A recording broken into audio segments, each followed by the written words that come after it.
En realidad la cultura griega es la más importante para la sociedad occidental, para la cultura occidental, para el mundo occidental. Eso no quiere decir que haya sido la única cultura de la antigüedad que estudiamos o abordamos desde la historia. Hay otros legados que es importante tener en cuenta y que no se pueden descartar. Cuando hablo de legados me refiero a China, la cultura de la India, Egipto, la Mesopotamia. El gran legado que nos dejó Grecia básicamente tiene que ver con las ideas políticas, con los modelos políticos, con algunas tradiciones, específicamente desde el punto de vista de las artes, el teatro, la poesía, también la escultura, la arquitectura. Todos esos elementos sirvieron para que distintas corrientes a lo largo de la historia del mundo occidental las fueran retomando y las fueran rescatando. Es por eso que se habla de un neoclásico, es decir, un nuevo clásico, o un renacimiento, también un periodo dentro de la historia que busca rescatar aquellos valores o aquellos legados de la cultura griega. Bueno, primero hay que decir que la sociedad griega tenía bien claro el rol o la importancia que tenía el papel de la educación. Ellos tenían dos modelos de educación. Un modelo que, si bien los dos estaban en manos del Estado, y para poder analizarlo hay que comparar a dos ciudades, específicamente a dos polis. Eso no quiere decir que había otras polis, sino que las polis que más estudiamos son la de Esparta y la de Atenas. En Esparta la educación estaba en manos del Estado, en tanto que en Grecia la educación estaba en manos de familias, es decir, una educación más de tipo privada. Ahora, si estudiamos la educación en Esparta, tenemos que decir que desde muy jóvenes hasta a un cierto periodo de la adultez, ya casi ingresando a la ancianidad, recién se podía decir que se dejaba la escuela. Es decir, que era una escuela para la vida, básicamente la escuela que se tenía en Esparta. Si bien Atenas también tenía una escuela que buscaba la orientación para la vida, pero el periodo en el cual se abandonaba la escolaridad o se dejaba la escolaridad era mucho más corto, y también es cierto que era mucho más limitado en el sentido de que eran muy pocos los que podían acceder a estudios superiores. Es decir, por ejemplo, uno de ellos sería la academia, que sería la primera universidad. En el caso de Esparta podemos ver que la educación tenía básicamente un fin, que era la formación, la modelación del sujeto desde el punto de vista del cuerpo, la mente y el aspecto físico. Esto tiene que ver básicamente con la cuestión militar, básicamente preparar al sujeto para la guerra, para la batalla. Pero cuando hablamos de una guerra, de la batalla, no solo hablamos de una batalla en el sentido bélico, de un enfrentamiento concreto, sino también del otro enfrentamiento que hablo el de pelear para la vida. En el caso de Atenas, aquí la educación, vuelvo a reiterar, era una educación más de tipo privada, sostenida por las familias. Se contrataba a una figura de educador que la denominaban pedagogo, ahí aparece la palabra, y este pedagogo enseñaba en grupos muy pequeños, generalmente en las familias principales, era contratado. El pedagogo en algunos casos podía ser esclavo, si bien había distintas categorías, si bien podía ser una persona civilizada, formada, con una cierta cultura, pero el hecho cierto es que no gozaba de libertad. Por eso es que decimos que podía ser un esclavo y que tenía un dueño en algunos casos. Y ahí tenías dos escuelas, creo, porque hablaban de los mitos y de los héroes, y hablaba también de la educación, que en general la educación griega estaba basada en el niño varón, no en las mujeres. Uno tiene que hablar en Grecia de dos grandes periodos de educación. El primero propio de la Grecia clásica, y luego qué pasa con el segundo gobierno. Nosotros lo incluimos, lo estudiamos, lo rescatamos dentro de lo que fue el legado de la cultura helenística, el legado de la cultura helena, de Alejandro Magno básicamente, que hace que por primera vez todo ese bagaje, ese conocimiento que habían rescatado del mundo, los griegos, por ejemplo Heródoto en el caso de la historia, Tales de Mileto en el caso de matemática, Aristóteles, Platón, bueno, son muchos los filósofos que podemos decir. Lo que hace Alejandro Magno es que todo ese conocimiento que se había reunido, que se había cultivado, que se había formado en Grecia, salga hacia afuera de las fronteras. Por eso es que se habla de un segundo periodo, el periodo donde donde Grecia conquista el mundo, podemos decir, y conquista desde el punto de vista de una conquista cultural. Y desde que nace el niño, hasta los 7 años, los tienen los progenitores. Y después lo examinan, y si el niño está débil, lo matan, yo creo que lo sacrificaban. Y si no, si estaba bien formado y todo, vuelve a los progenitores, que ellos se hacen cargo hasta los 7 años. Después ya lo lleva el Estado, se hace cargo del niño, de la educación, hasta los 60 años. La educación fue privada en el sentido de que eran las familias las que contrataban al educador y que tenían un cierto control de la educación. Privada en el sentido del sostenimiento de la educación, pero esto es propio quiero aclarar que es de Atenas, no de Esparta. Pero si bien hablamos de privada en el sentido de que eran las familias las que podían sostenerla y que eran muy pocas familias, básicamente los ciudadanos atenienses, no deja de tener la importancia, que vuelvo a reiterar, de que para ellos la educación era fundamental. Y para los griegos la educación no solo era solamente en el cuerpo, la mente, el aspecto físico, sino que también le daban mucha importancia al aspecto intelectual. Los atenienses consideraban que una persona debía formarse con conocimientos básicos que tenían que ver con el descubrimiento del entorno, de la naturaleza.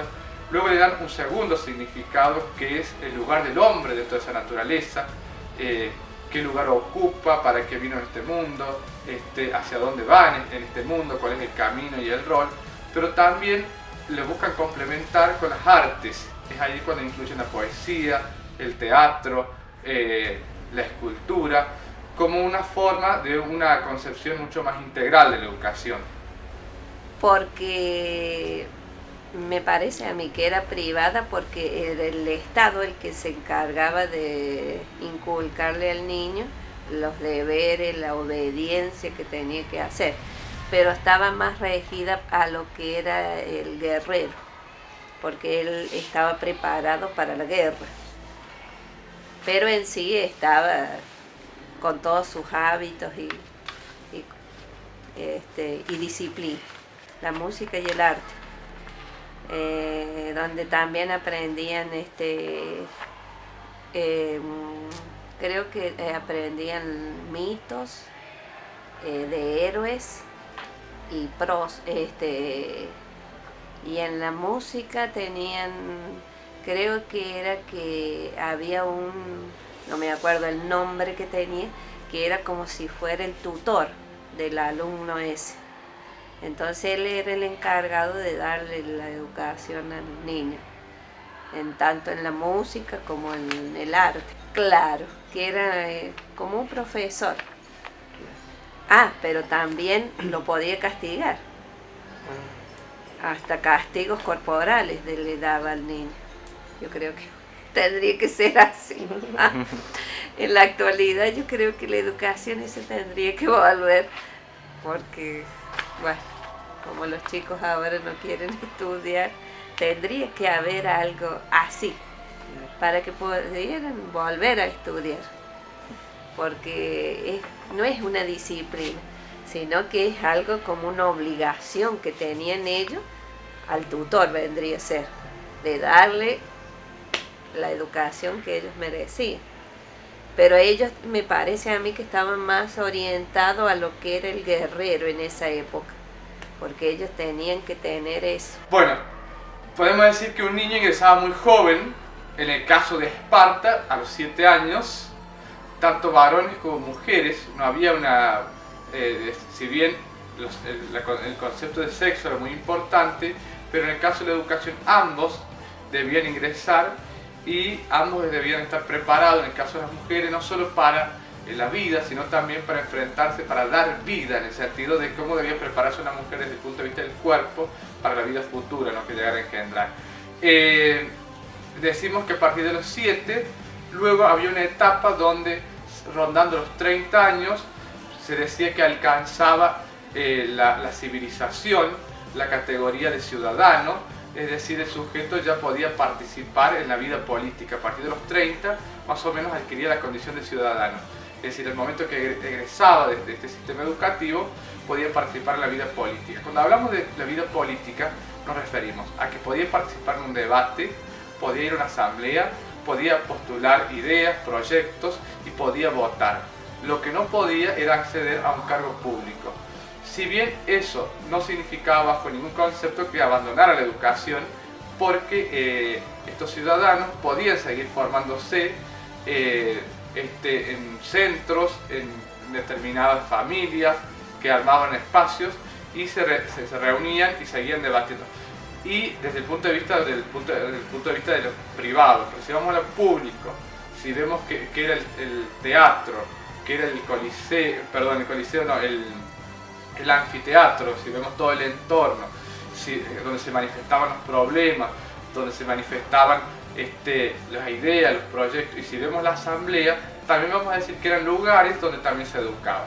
Ahora, ¿cuándo se podría decir que una persona ya estaba en condiciones de haber alcanzado ya una educación plena? Eran los 60 años, se consideraba que eran estas personas que ya estaban en condiciones de ocupar un cargo público. A los 7 años, pero tenía que pasar por el Consejo de Ancianos. Ellos son los que lo examinaban y todo lo demás. Y después volvían a los progenitores, pero el encargado de toda la educación era el Estado. ¿Sí? Era el que le encargaba de su educación.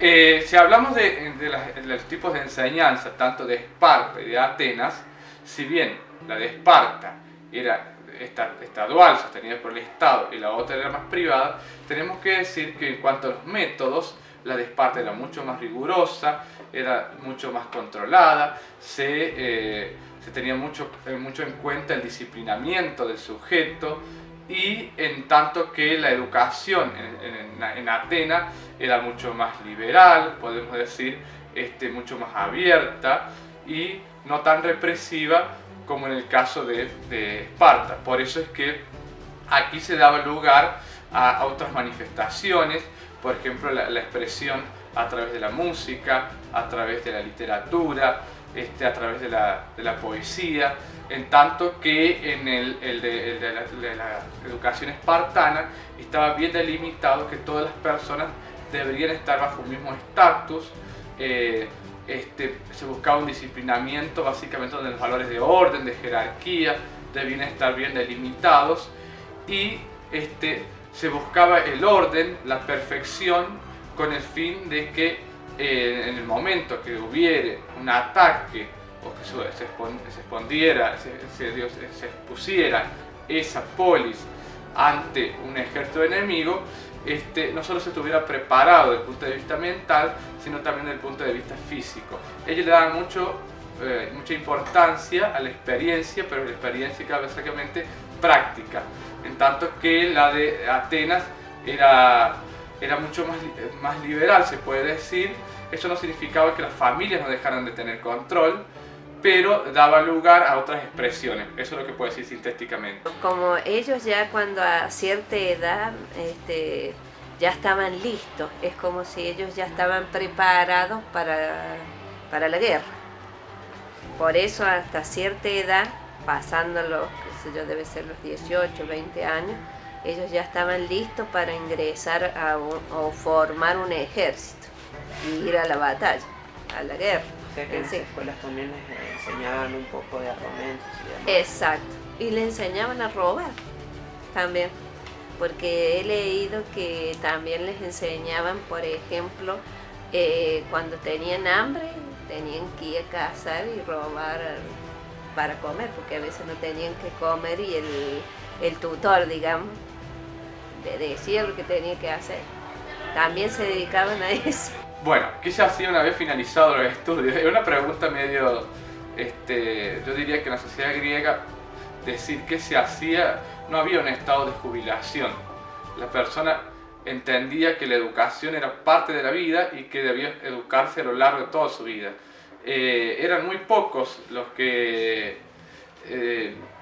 daban un valor menospreciado a la educación. Si ahora decimos era quiénes podían acceder a una educación superior. Y podemos decir, era muy poco, era muy limitado, pero eso no significa que no dejaran de estudiar. Después, ahora si decimos que había distintas etapas y que rondando los 30 se adquiría la condición de ciudadano, bueno, muchas personas pueden dedicarse a la vida política o en algunos casos al comercio. Lo que sí debe quedar en claro es que para los griegos, tanto en Esparta como en Atenas, la política era fundamental. La discusión sobre la cosa pública era fundamental. Ahora, cosa que si lo trasladamos hacia la sociedad argentina, la sociedad actual, podemos decir, la política es muy importante, pero también la política está muy asociada al concepto del valor del trabajo. Para los griegos, el trabajo tenía otro sentido, otra concepción. Ellos consideraban que solamente los esclavos o los extranjeros eran los que podían trabajar y los que podían sostener a la sociedad o al Estado en ese momento. Entre 18 y 20 años tenían. Llegaban a esa edad. Si llegaban fuertes, como dijo el Consejo de Ancianos, porque siempre estaba bajo ese régimen. Ellos eran los que daban el ok de si estaban fuertes y bueno, y todo lo demás. Eso sí, ahí dice también que las mujeres, la función que cumplían era en el hogar. O sea que ella era dedicada a las cuestiones del hogar nada más. Ellas no tenían ni voz ni voto. Tampoco no podían votar, ni en el consejo de ancianos, ni nada. La mujer era afuera. En realidad, la secundaria no lo tenían tan bien diferenciado como tenemos nosotros. Ellos, vuelvo a reiterar lo que dije hace rato, había una primera etapa que tenía que ver con la infancia, con el ingreso de estos niños. En el caso de Esparta era de tipo arbitrario, en el sentido de que eran separados de sus familias, y en el caso de Atenas eran las familias las que entregaban esos niños hacia una persona que se encargaba específicamente de su cuidado, de su protección. La persona era seleccionada, era celosamente cuidada también por parte de las familias. Esa educación podía durar más o menos, yo la planteo, entre unos 20 y unos 30 años. Básicamente ahí terminaba la educación secundaria, cuando el sujeto ya estaba preparado para participar en la cosa pública. Ahora, quienes podían acceder a la educación superior era una decisión de cada familia o de cada sujeto en particular después de esa edad. Bueno, ¿por qué decimos que era limitado o que era una minoría? Tenemos que decir que el gobierno de las familias en Grecia, tanto en Atenas como en Esparta, era un gobierno de familias. De ahí viene el concepto de patriciado. Es decir, eran muy pocas las familias que se consideraban de alguna manera las fundadoras de Grecia, y esas familias eran las que en algunos casos podían sortear o podían enfrentar una educación superior. Como la educación debía ser paga y era una decisión básicamente entre dos opciones: o bien se dedicaban a alguna actividad que les diera un rédito, o bien se dedicaban a una formación mucho más superior. Ahora, si decimos quiénes son, si comparamos por ejemplo Platón, Aristóteles, unos filósofos, los tomo como ejemplo para decir cómo estas personas pudieron estudiar, tenemos que decir que eran familias que gozaban de una buena posición económica. Por eso es que decía hace rato yo que muchas de estas familias se sostenían con el trabajo esclavo. Había niños que, por ejemplo, como yo dije anteriormente, había como si fueran los tutores, que tenían un nombre especial, que ellos son los que llevaban a esos niños débiles, digamos, y trataban de que se formaran o que se hicieran otras actividades. Por ejemplo, que se dedicaran a la música, algo así. Yo diría que el legado de la cultura griega ha sido muy importante para el mundo occidental, aunque si uno hace una comparación con lo que es la sociedad griega actual, veo que en muchos aspectos ha habido un gran retroceso. Las cuestiones que tienen que ver con conceptos de la diversidad, de la inclusión, la cuestión de género, estaban mucho más claras y eran gentes, podemos decir, a esta sociedad griega, con una mentalidad mucho más abierta, mucho más flexible, mucho más dinámica, a pesar de que eran familias que estaban en ciudades pequeñas, que estas ciudades son las polis. Si ahora lo comparamos a varios siglos después y miramos en este mundo globalizado, donde hay redes, donde hay nuevas tecnologías, donde la comunicación, la información fluye con más rapidez, donde la inmediatez es lo que más llama la atención, hay que decir que somos el otro resto del mundo lo que valoramos más este legado de los griegos que los propios griegos en su país. Esta historia es una historia linda porque es la historia antigua. Con este nuevo sistema de la educación se sacó en los séptimos o los primer año que vendría a ser ahora. Pero sería lindo que se volviera a dar porque es lindo porque comienza con lo que es el origen del hombre. Entonces uno a veces lleva temas como temas que ustedes están tratando ahora, por ejemplo, en el tema de educación. Y como ahora en la actualidad hay montones de valores que se han perdido y que antes, que quizás con tanta disciplina que había más valores, o qué sé yo, el hombre o los niños podían valorar lo que tenían. En la actualidad los chicos no valoran nada ahora. Les da lo mismo que, por ejemplo, el profesor le coloque un 1 o tenga un 7 o tenga un 10, ¿sí? En cambio antes, como ahí lo dicen esto que yo he leído de los griegos, que ellos también que recibían un castigo, porque cuando no lo hacían tenían castigos corporales. No llegar a ese extremo, pero sí ponerle unos límites, que son los que se han perdido ahora en la actualidad, que ya no tienen más límites. Cada uno hace lo que... Y el profesor está excepto a estos cambios que tiene la actualidad en la educación. Lo que quiero decir es que los estudiantes no se queden con una sola idea, una sola concepción de la educación.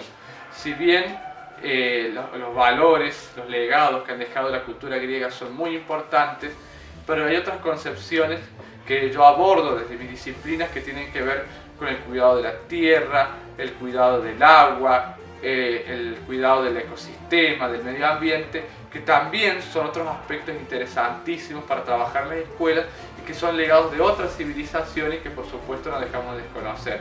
Por supuesto que el legado griego ha atravesado y ha trascendido todas las esferas de la educación en el mundo occidental, y más en Argentina, que siempre ha tenido una mirada tradicionalmente mirando siempre hacia una mirada más externa, mirando siempre hacia Europa, y de allí es que tenga tanta relevancia y tanta importancia la herencia o legado griego en nuestra sociedad.